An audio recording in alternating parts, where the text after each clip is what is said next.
Hey guys, Ben with Bigstuff3 here. How's it going? So today we're going to be talking about E85 and how the E85 works in conjunction with the Gen4 ECU. And I'm out in the truck right now because I want to drive around and show you drivability of the truck, how it works with the E85. Right now I'm just on straight pump gas and I'm going to be putting in E85. So straight pump fuel is about 10% ethanol, 9 to 10, 11%, somewhere right around there ethanol. It's always going to be in that E10 range. And the way it works is we run a GM Flex Fuel sensor on the fuel system. Now you can really put it anywhere that you want. For this vehicle, it's one of our test vehicles, we actually have a hard line setup, so it actually mounts directly on the fuel rail. We can build you a custom-made adapter for whatever fuel rails you have, whether you have stock fuel lines, AN fuel lines. We can give you a turnkey E85 Flex Fuel sensor setup. And what's nice about this vehicle, it's got coil on plug. So right where the actual sensor's mounted, you just simply unplug one of the coils, interface our sensor connection in between the two, plug the coil back in, and right there we've got power and ground at the sensor. It's a one-wire hookup back to the ECU. If you don't want to do that, you can just simply run 3 wires to the sensor, switch 12 volts, a ground, and then the sensor reading back to the ECU. That'll work fine as well. So why run E85? E85 will basically give you a little bit more power. It's a denser fuel. Engine runs a little bit cooler. 105 octane is the actual rating out of it, so got some good knock resistance. A couple things to consider though is to make sure you have some upsized injectors. We put the Flex Fuel sensor on this truck in the very beginning with the stock injectors and pretty much pinned them right away. They did not like the 20 some odd pound injectors with the 85, so please be careful about that. You got to run a bigger injector. We put 42s in here now. Truck runs great. So make sure also too that your fuel pump as well can keep up. The stock fuel lines, even with 3/8 fuel lines, you can still get away with some pretty big power on your 85 and a stock fuel line size. So what we're going to do here is we're going to take the truck into a gas station. We're going to fill up and we're going to put some fuel in. You're going to see right afterwards, as soon as we pull out of the gas station, how the truck runs, you're going to see that it's very similar drivability wise, if not the exact same, to how we're driving the truck right now. So stay tuned and we will show you some results.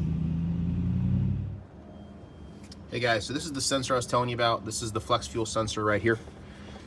This is some hard line that we had made up here. It just simply goes on to the return side or the supply side of the fuel rail. So this is your pigtail that goes onto the actual coil. So we're getting power and ground from the coil itself. It's a one-wire hookup back to the ECU. It's really a piece of cake. You can also give it power and ground as well if you'd like, if you don't have a coil on plug set up. But that one wire is all the feedback that it is back to the ECU. And the ECU takes that data and then runs with it. Okay guys, I'm at the pump, and as you can see here, my ethanol content right there is about 10%, and we're just hanging out in that 10-11% range. So what we're going to do is we're going to put in straight E85, and we're going to watch that go up. So here we go.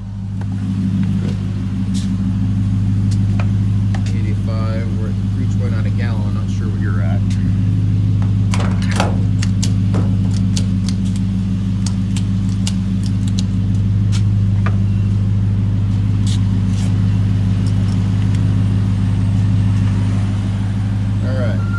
Pumping in the fuel. In comes the corn. Well,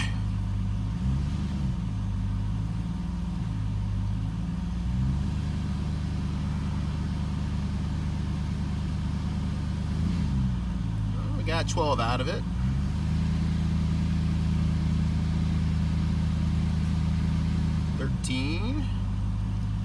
So as you can tell, we're slowly inching up, depending on the amount of actual ethanol that's going in the truck.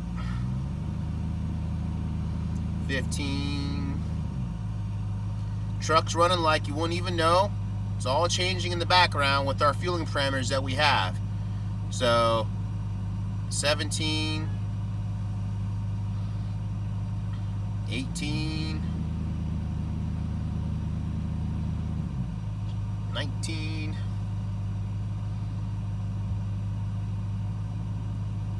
There we go. E20,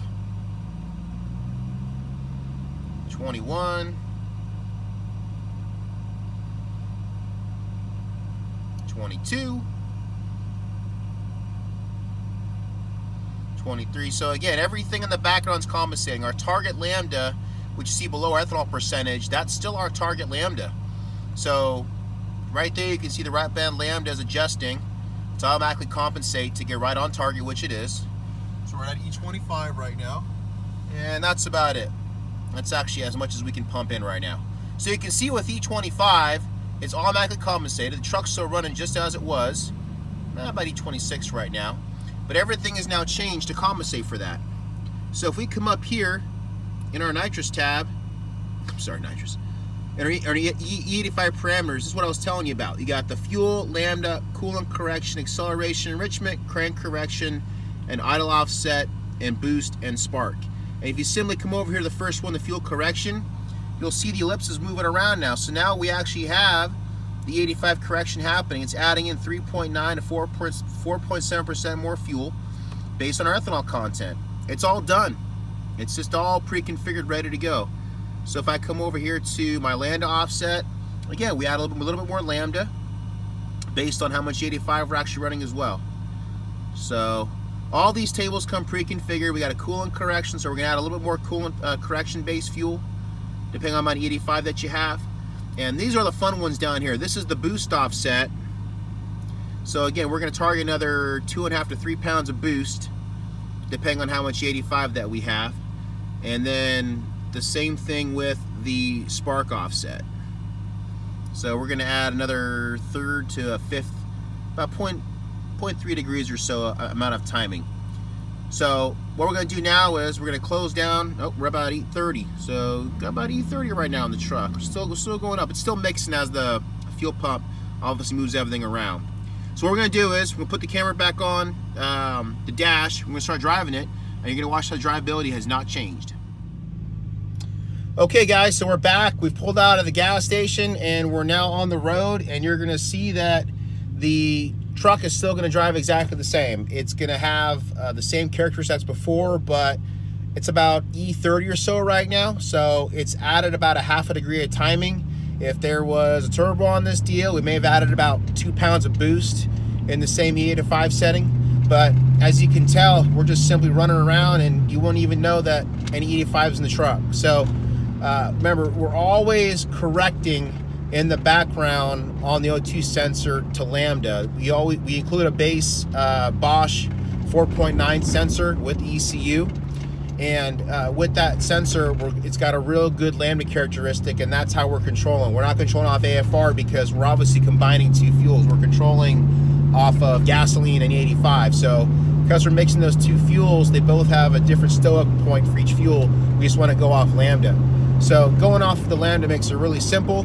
And even if for some reason your targets aren't very close to all the corrections, the computer is still going to correct to get you to your target lambda. And that's only really going to happen if you're really far off on your lambda values that are inside the computer. So again, as you can tell, it's just, again, you just wouldn't even know. But when you put your foot in it and when you simply want some more power, it's got a little more power right there. It's at your fingertips, everything corrects and provides the extra fuel that you need. So hopefully you like the feature that we got in here for you guys. And if you have any questions, Ben at Bigstuff3 You can also send me a text, 650-678-2434, and we'll talk to you soon. Have a good day. Thanks.